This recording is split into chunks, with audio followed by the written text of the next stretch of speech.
Welcome to Piano Inspires podcast, celebrating pianists, teachers, and innovators as they share their inspiring stories about the transformative power of music. Are you passionate about piano education and eager to delve deeper into its nuances? The Journal of Piano Research is your gateway to scholarly articles focused on the art and science of piano education, proudly presented by the Francis Clark Center for Keyboard Pedagogy. We are calling researchers and educators to contribute to the Journal of Piano Research by submitting manuscripts of original research projects. Our international publication fosters systematic scientific exploration of piano teaching, learning, and performing, and discussion across a spectrum of methodologies, from quantitative and qualitative research to ethnographic, historical, and philosophical approaches. Each issue showcases original, unpublished research that aims to elevate professional understanding, practice, and scholarship in piano pedagogy. Visit journalofpianoresearch.org to learn more about submission guidelines, current articles, and how you can contribute to the dialogue that shapes our community. Thanks for listening to the Piano Inspires podcast, and enjoy the episode. Well, hello, and thank you for joining the Piano Inspires podcast today. My name is Pamela Pike, and I am the editor-in-chief of the Piano magazine for the Francis Clark Center. Joining me today is Dr. Chris Fisher. It is my pleasure to welcome you. Thank you. I'll just read a few highlights from your bio, Chris. Dr. Christopher Fisher is professor of piano at Ohio University in Athens, Ohio, where he co-chairs the keyboard division and directs the nationally recognized undergraduate and graduate program in piano performance and pedagogy. He's recognized for his teaching. In 2010, Dr. Fisher was recipient of the Ohio Music Teachers Association Collegiate Teacher of the Year Award. He's also been awarded the Ohio University School of Music Distinguished Teaching Award. He's the author of numerous books, most notably, I would say, is Teaching Piano in Groups, dear to my heart. He's co-author of Piano Duet Repertoire and Functional Skills for Pianists. He's co-editing an Oxford Handbook of Piano Pedagogy with Dr. Sally Cathcart as we speak. Mm-hmm. And he's also been contributing composer, author to Piano Safari, of course, and Innovative Piano and numerous other publications. And so you can imagine that Dr. Fisher is a sought-after clinician, speaker. We are just thrilled to have you here today. Thank you so much, Pam. Yeah. Thank you. So we'll begin. I actually have known you for a long time, but I don't know much about your childhood and your early experiences in music. And I know that's an important part of your teaching. So Sure. Might you share some of those with us? Absolutely. Well, music was always really a part of the fabric of my childhood and my family upbringing. I was raised on a farm in Missouri. And as you might imagine, classical music was not normally on the radio. Instead, country music and gospel music were really the musics that my parents would listen to and part of that family environment. And my dad was the song leader of our small country church. And so my brothers and I all sang very much throughout our childhood, both in church and in school. And it was actually, I think it was around 11 years old when I began regularly playing piano for those church services. In fact, I was just remembering this morning. During those years, around 11 years old, my dad would ask me on Sunday evenings to play for these song services where he would ask the congregation to choose a hymn. Wow. And so at 11 years old, Wow. I had a crash course in sight reading hymn textures, which was very, very valuable. Yes. yes. But very much a part of my childhood. Mm-hmm. So were you taking formal lessons then at that time? Yeah, so I started lessons actually relatively early. I was around 4.5 and started studying with a dear family friend who was also the pianist at our church. And what I remember about that environment was that it was incredibly warm and welcoming. Mm. Mrs. Eschenbaugh was just the kindest and dearest soul. I still keep in touch with her fairly regularly.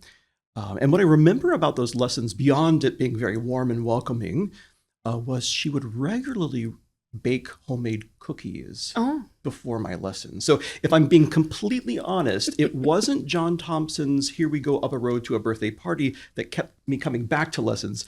It was Mrs. Eschenbach's warmth, their patience, and The those cookies. So, exactly. So when did you become more serious about the piano or even change teachers? Yeah. Did someone see it in you? Did you? So yeah, I reached a point in my studies where I moved to another teacher and really wasn't taking piano seriously until I was probably in my junior and senior years of high school, where I switched to another teacher. We were having to drive about 45 minutes for weekly lessons, which was a considerable commute and investment for my parents in the time, but just a wonderfully inspiring teacher who had been teaching at the university level, and she really showed me what piano could be, the potential with this instrument. We had regular group lessons. That was my first exposure to group classes. These were once a month performance groups where we would do not only performances for one another, we would do theory activities together. And so it was really a transformative moment really in my career. At that point, I knew I wanted to do something with music in my life. So I think my teacher, Betty Preston, for those days. So you decided to pursue an undergraduate degree? I did. So it was always sort of I was conflicted. I wanted to pursue medicine, but then I also thought, I can't live without music. So I actually entered my undergraduate studies as a choral music education major. Really? I wanted to be a choral conductor. And so I was studying piano during those years, early years, but then midway through my undergraduate studies, switched fully to focus on piano. And I remember it was actually during those years of studies, probably my sophomore, junior year, that my teacher, Dr. Bobo, invited me to co-teach one of his group piano classes as an undergraduate, which was extraordinary. I mean, it was like taking a major risk, right, to do this with an undergrad student. But that was my first exposure really to a university group teaching environment. And it was a magical moment for me. And it was at that moment that I knew I wanted to pursue university teaching and particularly focus my work on group piano teaching. Yeah. So interesting. You had those pivotal group experiences. Exactly. I mean, the thing that we first came to know you for in our field. Right. That's where it as a high school student, but then as an undergrad. Exactly. Yeah.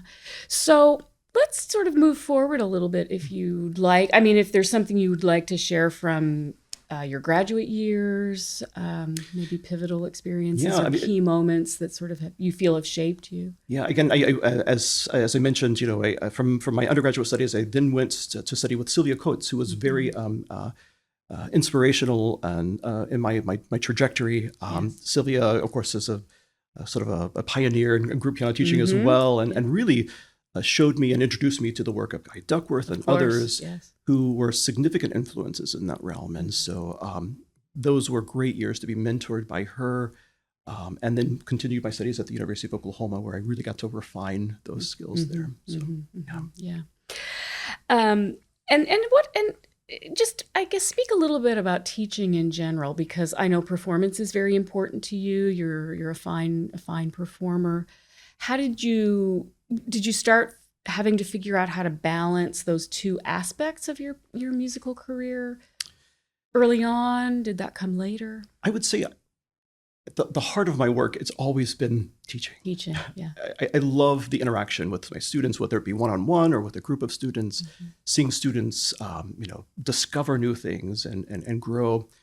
So my heart has always been really mostly in the realm of teaching, but of course I have to play too. It's part of, it's in my DNA, right? It's why I came to the instrument and why I do what I do. So, but yes, certainly finding a balance has been challenging, I think, at times. I think it's some seasons of my life, I find that balance to be easier than other seasons, but really it is a tremendous balancing act. Well, and I think as we, any of us who work in higher ed, there's always the balance. And I like the way you're, speaking of seasons of your life, because you're also a writer, and that's an important part of what you do. You publish, music, methods. And we can't do it all. Exactly. So we just, I'm not even sure balance is the right word. We just sort of move from project to project. Project to project, yeah. And I have to say, it's that variety which really keeps me engaged and inspired. I think if I maybe was doing one thing only, I think it might become a little taxing. And so just having that variety keeps me fresh and engaged. Yeah, great. Yeah. So talk a little bit about how you came to want to write and publish, because not everyone feels that call. I have to confess, I really never thought that I would write. Of course, my document and for the GMA was my first real foray into writing, and there I had the experience of doing the study and understanding a little bit about research, and it really wasn't until I started my first position and my only position at Ohio University School of Music, where I entered the position, and as part of my responsibilities, I had to teach a course on group piano pedagogy. And at that point in time, there was not a textbook, right? And so I was drawing upon all kinds of resources. And it was at that moment that I thought, wouldn't it be great to actually try to put something all under one cover?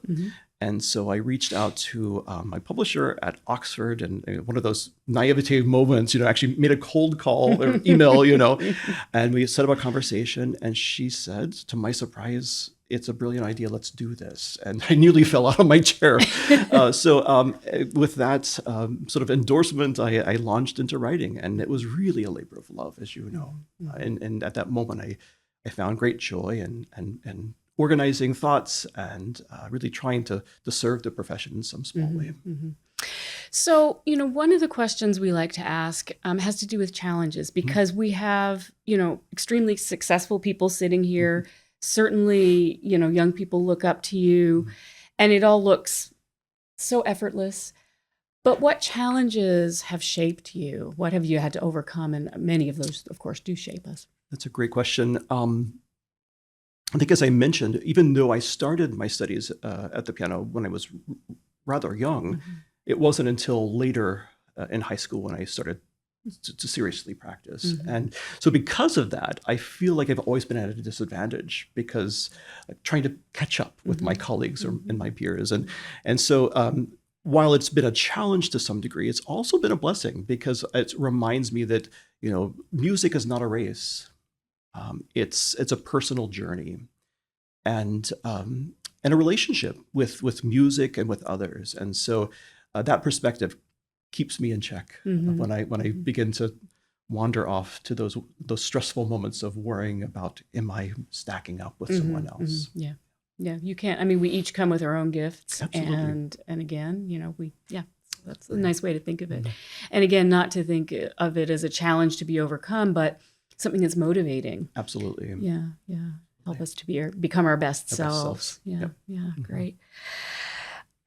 Do you think there were any decisions, in those sort of first years, we'll say once the book was out, once the first book was out, that you may not even have realized it at the time, but kind of defined the next path that you took?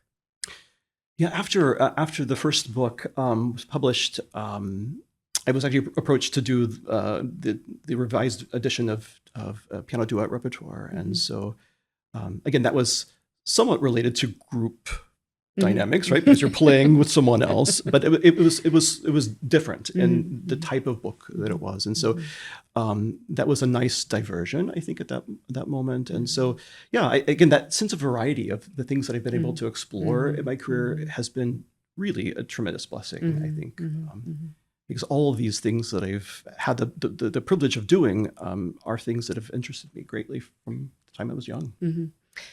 Yeah. How is music part of your family life now, daily? Yeah.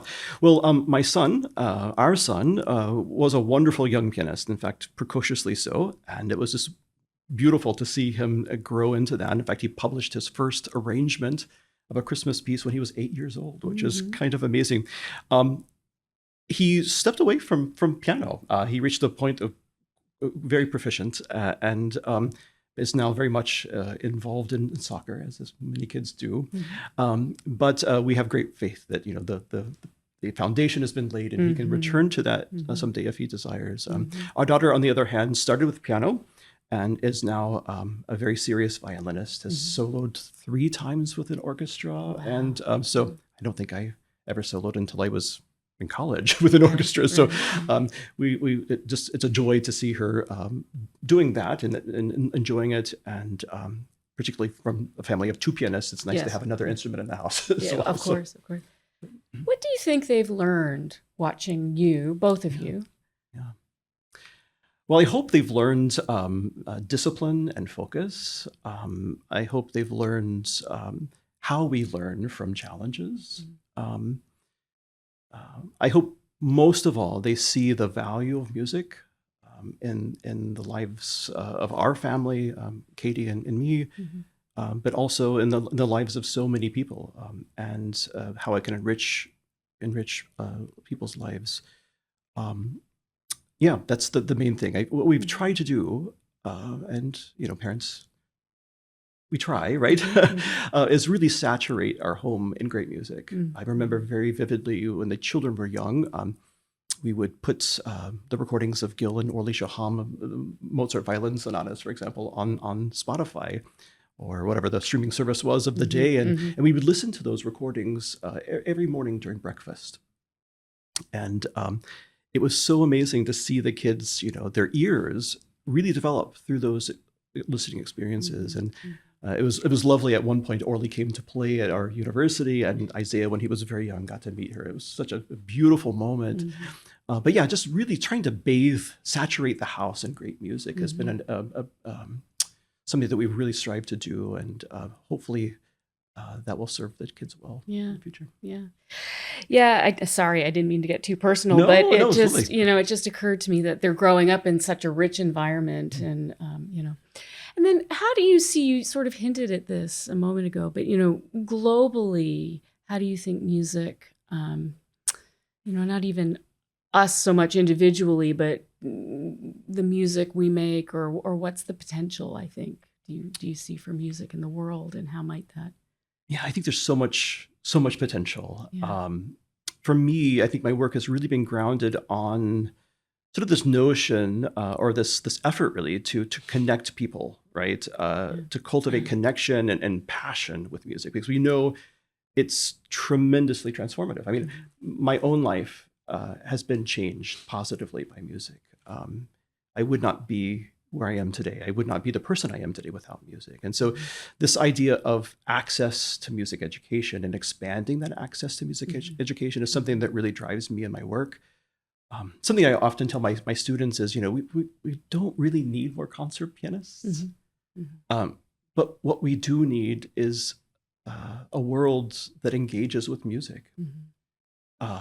So really part of my mission in life is expanding access and really hopefully fostering this lifelong engagement with music making in some fashion with the people in my community and people around me. And so, another thing that I often think about with regard to music, and I think it's, some people could view it as a very potentially scary thing or a negative thing, but as technology, the grip of technology becomes more and more dominant in our society and our lives, I have faith that the hunger for music will grow stronger and stronger. Because if we think about it, the human connection between student and teacher, between performer and audience, I don't believe can ever be replicated by technology, right? And so I think music, humanity needs music now more than ever before. And I think because of that, the work that we do as music educators is more profoundly urgent and necessary. And so I think it's easy for us in these very quickly evolving moments in our world where things seem out of control, and perhaps they are. We have the stability factor of music, and my hope is that the world will see more than ever the value of music because of that. Yeah.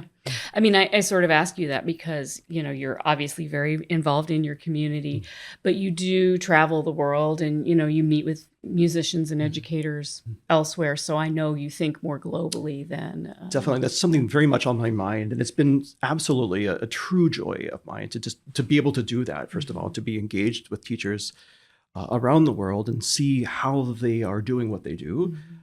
To sort of evaluate the conditions of music education in those various cultures. but really to learn from them, right? What can we do better here? How can we take what they're doing and replicate those ideas in our communities too? This idea that we've written about recently, this communities of practice, I think is so critical. And that idea of really connecting more globally with our colleagues around the world and sharing ideas, exchanging strategies and best practices. I think that's one of the most exciting things about technology is that we have the capability of doing that more readily now. Yeah. What inspires you about music or teaching or all of these things? Yeah, I think it's that idea of connection, connection with the instrument, being able to share the fruit of our work with others on stage or in a lesson. So for me, it's connection, it's relationship building with students. It's the idea of sharing music. One thing that I often talk to my students about is ultimately, at the end of the day, what I hope that they will do is use their gifts to serve and to bless the world and to leave the world in a more beautiful place than when they were here. So that's the beauty for me of music. And so that's what kind of keeps me waking up every morning and going to the studio and doing the things that I do. Yeah. No, that's lovely. Yeah. I was going to ask you, what do you have on the horizon maybe, but that you could share with us? Well, the number one project, of course, is finishing the Oxford Handbook of Piano Pedagogy. And that's been a massive undertaking, as you know. Of course.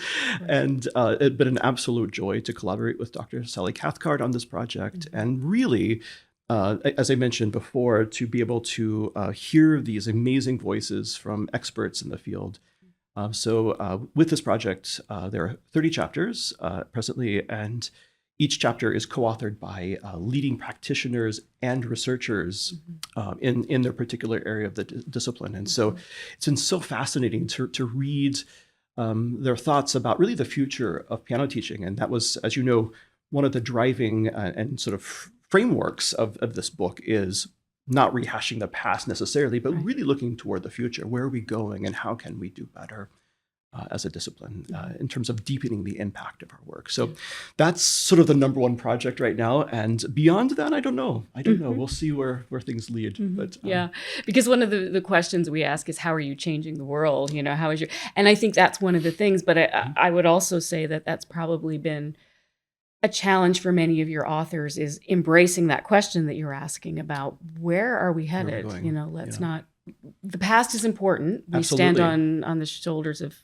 great people. Absolutely. But what will be our legacy? What will we leave behind? And what will the next generation have to do? Exactly. Yeah, it's so, for me, I think I've always been a vision type of person. I think I find great joy in really casting vision for the future and thinking about what's possible. And I really try to instill that in my students, asking great questions, probing questions, thinking outside the box, and really, trying to explore the boundaries of what's possible.